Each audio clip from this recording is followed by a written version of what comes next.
Olá pessoal, a graça e a paz do Senhor Jesus para a tua vida, espero que estejam bem. Se não tiver, vão ficar pelo poder que há no nome do Senhor Jesus Cristo. Glorificado, exaltado, honrado, seja sempre Deus Pai, Deus Filho, Deus Espírito Santo nas nossas vidas.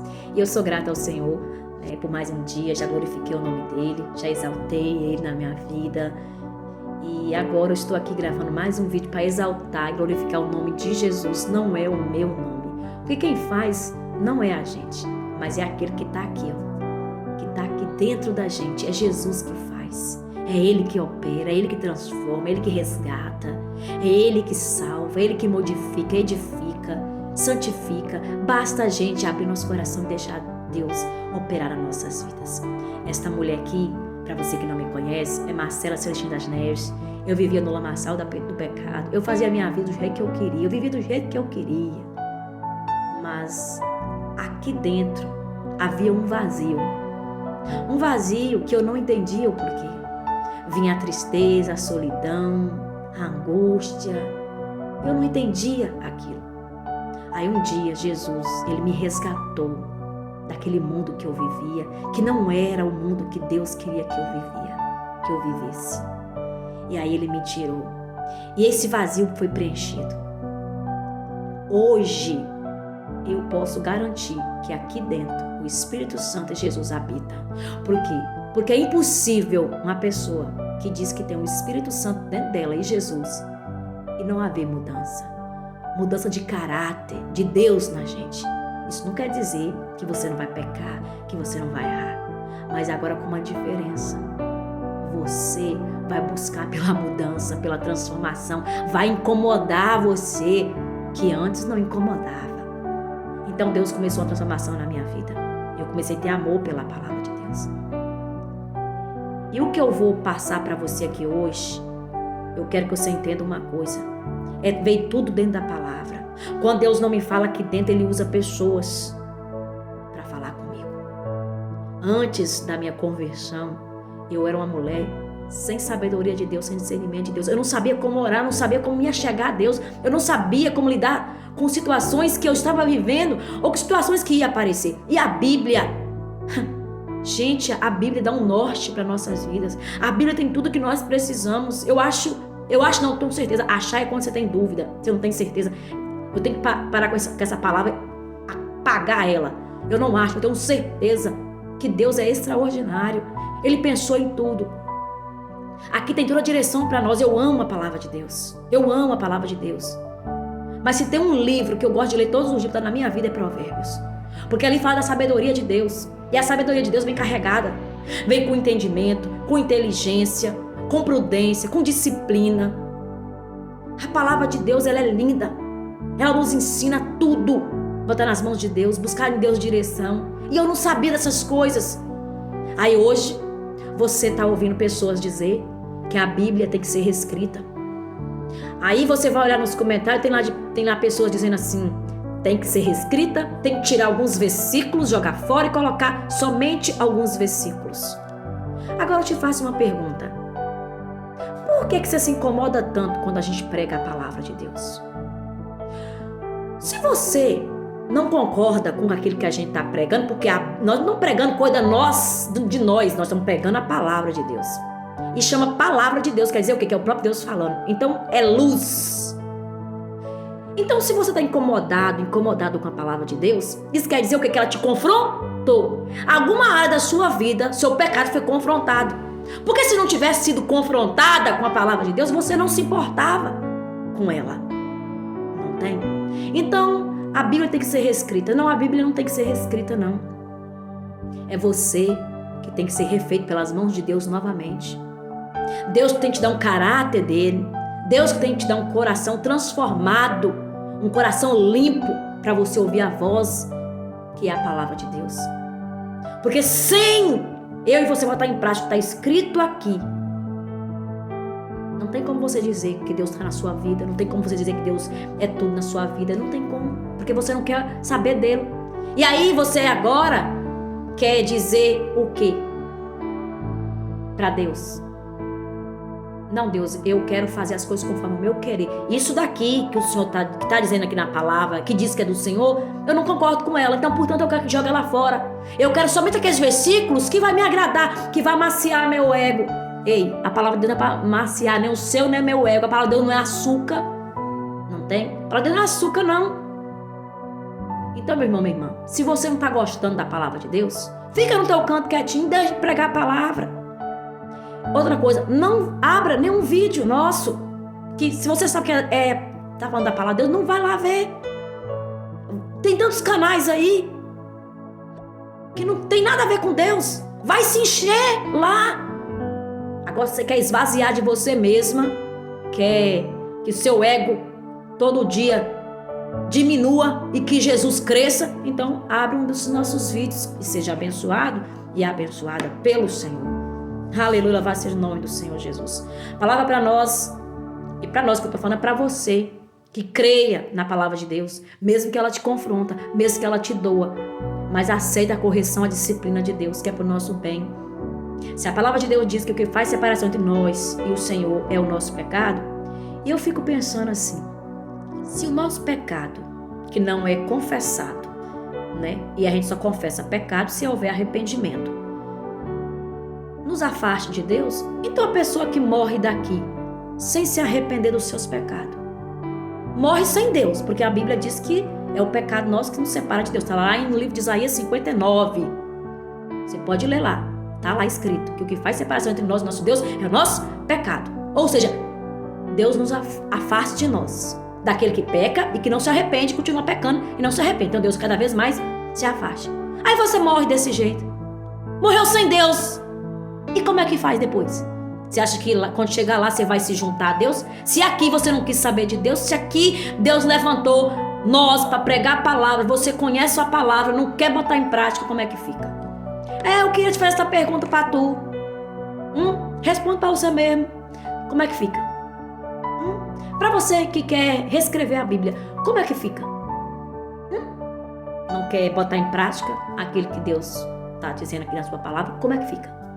Então, o livro de Jonas, capítulo 1, você vai me acompanhando nos versículos aí, diz assim: veio a palavra do Senhor a Jonas, filho de Amitai, dizendo, 2, dispõe-te e vai à grande cidade de Nínive e clama contra ela, porque a sua malícia subiu até mim.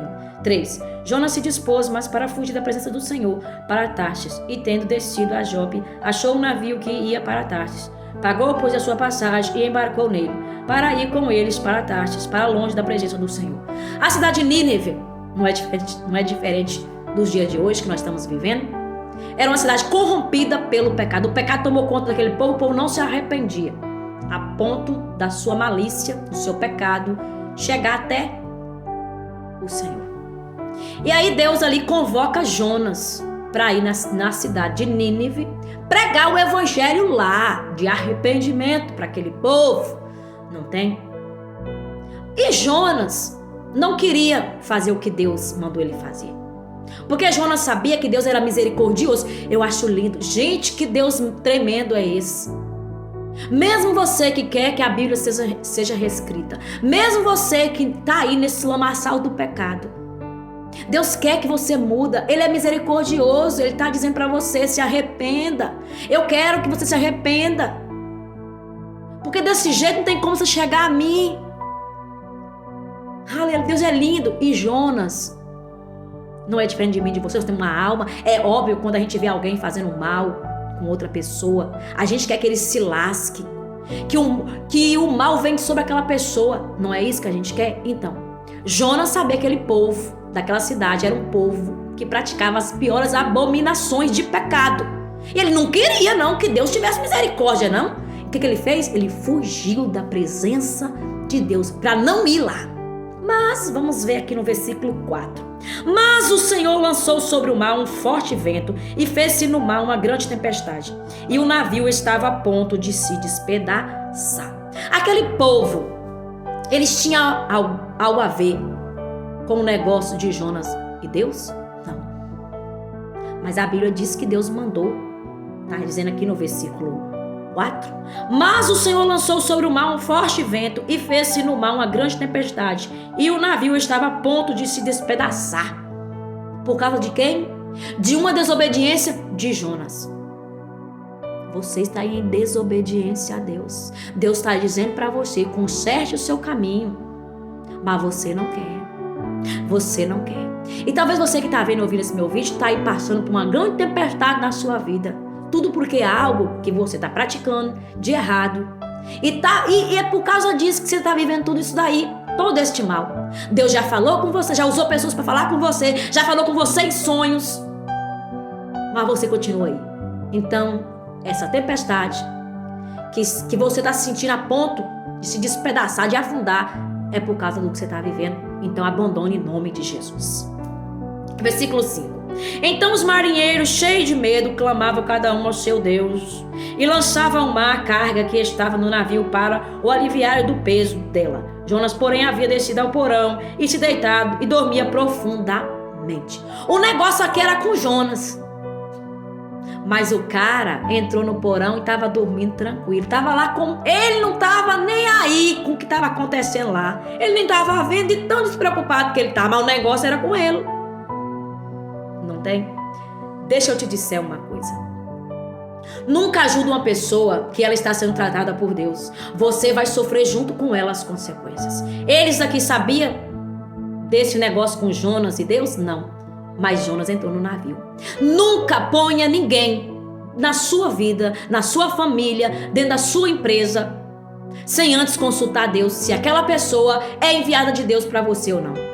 Porque se ela estiver sendo tratada por Deus, por algo que diz respeito a ela e Deus, você pode sofrer as consequências. Pode respingar em você. Uma certa feita, eu fui ajudar um casal. Ele estava passando por umas tribulações. E essa pessoa, ela chorava. Era até um homem, um rapaz. Eu chamo ele até de meu filho. Ele chorava. Não tem? E eu queria que ele casasse com aquela menina, que eles fossem felizes. Não tem? E aí eu falei assim, eu vou ajudar você em oração, para que Deus venha intervir nessa situação. Aí o Espírito Santo virou para mim e falou assim, não se meta naquilo que eu estou tratando. O que está acontecendo com eles, sou eu que estou fazendo, porque eu quero tratar tanto de um quanto do outro. Tudo bem, não está mais aqui quem se meteu no assunto. Tudo bem, estou saindo fora. Isso por quê? Porque eu estava vivendo uma vida de oração, buscando no Senhor, fazer aquilo que agradava a Ele. Aleluia. E eu aprendi essa lição com o Senhor. Erro, de vez em quando eu erro. Normal, eu sou ser humano como você. Mas, muitas das vezes, alguém está passando por luta. Talvez você conheça uma pessoa que está passando por dificuldades. Mas a culpa é dela. O negócio é com ela e Deus. É Deus querendo que ela conserta, que ela muda de vida, que ela muda de estratégia, que ela sai desse caminho, ela está lá. Aí a gente vai lá e ajuda. A pessoa está recebendo ajuda, mas continua com a vida miserável do mesmo jeito. Às vezes seja uma enfermidade, seja lá o que for, que na vida dessa pessoa nunca anda, não prospera, a culpa é dela. E tudo, ó gente, em nome de Jesus, tudo aqui, eu quero dizer uma coisa pra vocês. Eu tô falando de situações que muitas vezes nós estamos vivendo, que a culpa é nossa, e nós estamos, o que está acontecendo é devido a isso. E às vezes não é culpa nossa. Nós botamos um Jonas nas nossas vidas, que o negócio dele é com Deus, e nós acabamos fazendo das nossas vidas, e aí acaba respingando na gente, que não tem nada a ver com isso. Então por isso que a Bíblia confronta muita gente, porque a palavra de Deus nos ensina a sermos prudentes. Jesus diz, seja mansa como pombos e prudente como serpente. Nós precisamos ser prudentes. Aleluia, vai ser o seu nome, Senhor. Versículo 6. Chegou-se a ele o mestre do navio e lhe disse, que se passa contigo? Agarrado no sono? Levanta-te, invoca o teu Deus. Talvez assim esse Deus se lembre de nós para que não pereçamos. Eles não sabiam que Jonas servia ao Senhor. Eles não sabiam. Mas eu vejo assim que Deus incomodou esse mestre do navio e até Jonas. Porque todos eles estavam reunidos, cada um clamando o seu Deus. Mas ele sabia que tinha um que entrou no navio. Então foi atrás, de chegar até ele dormindo. Então tipo assim, pode ser a culpa, pode ser sua. Por que você está tão tranquilo aí, como se nada tivesse acontecendo? E se você continuar lendo toda a história, você vai ver que Jonas ele foi lançado no mar e um peixe engoliu Jonas. E esse povo que não servia a Deus, que adorava vários deuses, quando eles descobriram quem era esse Deus vivo que eles não conheciam, eles se prostraram, eles adoraram ao Senhor. Do meu jeito, da minha forma, eu tenho certeza que Deus vai falar muito ao seu coração. Cuidado com o Jonas que você botou para dentro da sua casa.